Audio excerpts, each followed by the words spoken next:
it's made it interesting, that's for sure. The supply chain is probably the worst issue we're dealing with right now, and it's probably the worst it's been in 30 years that I can remember. It started off with things as simple as gloves that the technicians need to work on cars, keep themselves clean and safe.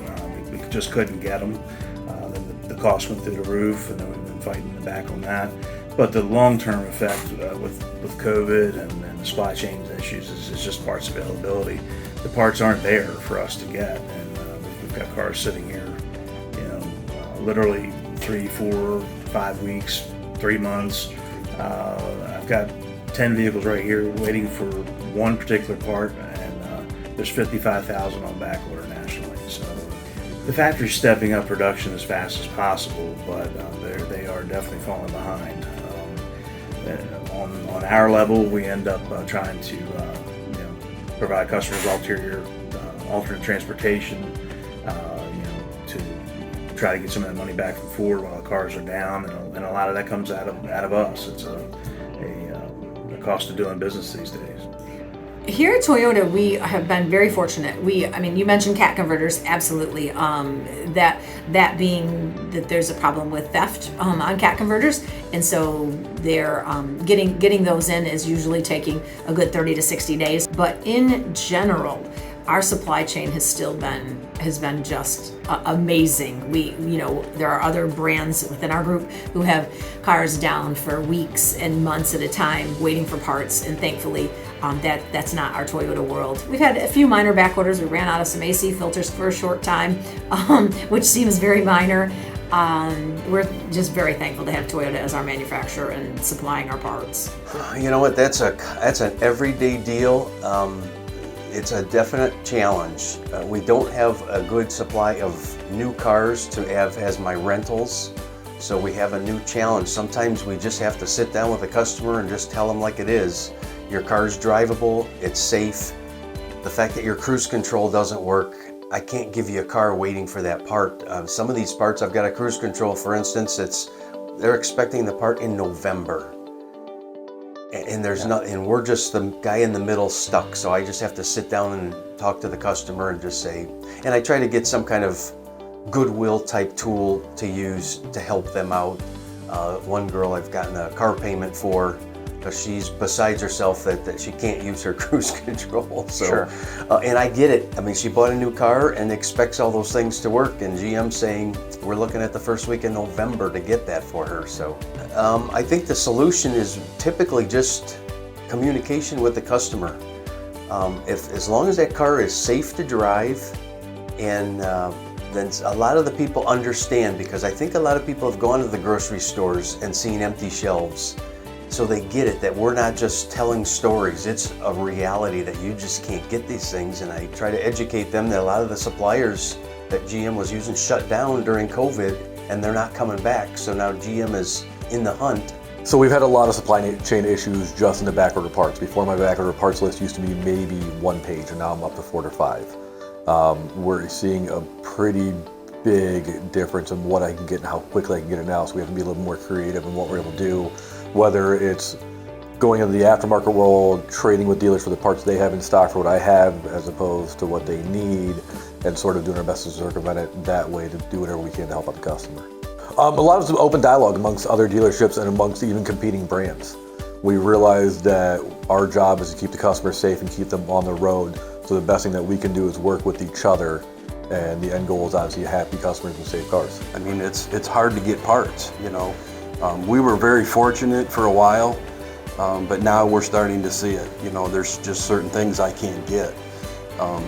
So it makes it tough, when the car's here, we want to fix it. And sometimes I can't, because I just can't, we don't have parts. They're not available. On certain things, we may give them a loaner if the part is somewhere close that I can get it here quicker. And sometimes we use aftermarket parts sometimes, but those are getting hard to get to.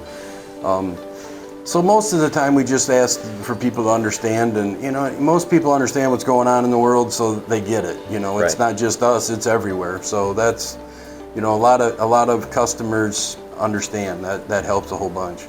Like I said, we've been pretty fortunate, but Now it's starting to become a problem because I can't fix cars. You know, I have the technology and the staff and the techs to do it, to figure out what's wrong with the car, but I just can't get the parts to fix them. So it's hard on everybody, you know, because that's how we pay our employees, by the work that we do, you know. And in service, all I have to sell is time. So if I can't get parts, that hurts. The biggest problem is if it's a long wait for parts because of the supply chain, we don't have any rentals available. So the guests, if their car is drivable, we've asked them to keep the car till the part comes in. If it's not drivable, it becomes very challenging. They sometimes have to go elsewhere. The part situation is the most critical. I mean, we just, someone comes in and there may be a part on a car that's 10 years old or 1 year old that all of a sudden it's not available. So you're either trying to trade the person out of the car, or in the case of a new car under warranty, you're putting them in a service loaner for extended periods of time. It's a problem. You know, Nissan, we're not that bad. Kia has loosened up some, but in Volkswagen world, it's really, really challenging. I mean, we have people in, you know, out of their vehicles for 200 days. And last year we had a car that celebrated a birthday with us, waiting on a turbo. It's been a very, very challenging thing to overcome, because customers don't understand why we can't get parts. Right. Especially if it's a warranty thing, when they can look down the street and say, well, there's, you know, or something else, you know, I can get that part down the street, why can't you get an axle?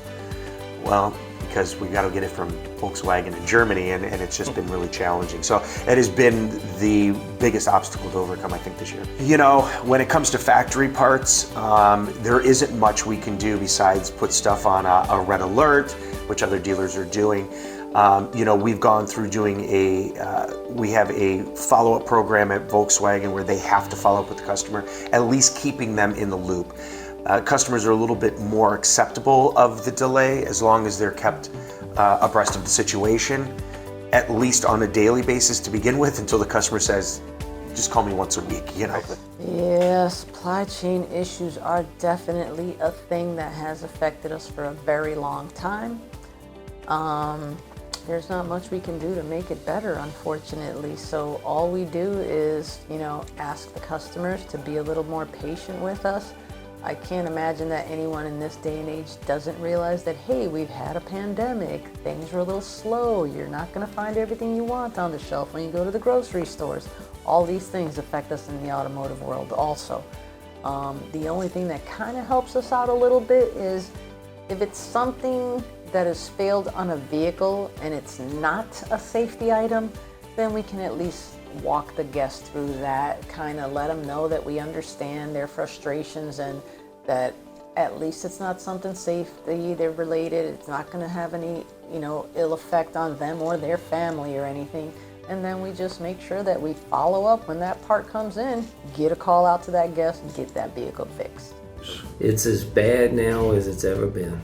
I can order a transmission today for a customer, an engine transmission, and I might see it in a month's time. But I think in terms of retention, that the good part is everybody else is dealing with the same thing. So we got a phenomenal parts manager. Harlan is just dedicated to making sure that we're you know, chasing all avenues when it comes to, you know, procuring parts that are hard to get. We're bound by the manufacturer to use GM parts, and we try to adhere to that as best we can because it's the manufacturer money that we get. But that said, when something's going to take a couple weeks, a month, we're going to give the customer an aftermarket option to get the car back. It's continuously changing because things become available that weren't, and things that were available drop off, and you can't get them all of a sudden. And that's been the case for the last 2+ years.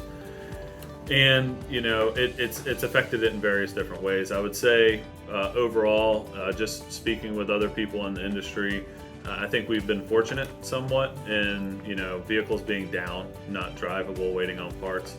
While it does happen, it's not as frequent, like I said, as what I've heard from others in the industry. So I feel like we've done a decent job with it, but it even boils down to just supplies in the shop, washer fluid, or for a while, latex gloves for my technicians. We're scrambling, going everywhere and anywhere to just get gloves so our guys can protect their hands in the shop. Nitrile gloves, latex gloves, all of that. So it's really been across the board. It affects every aspect of the business.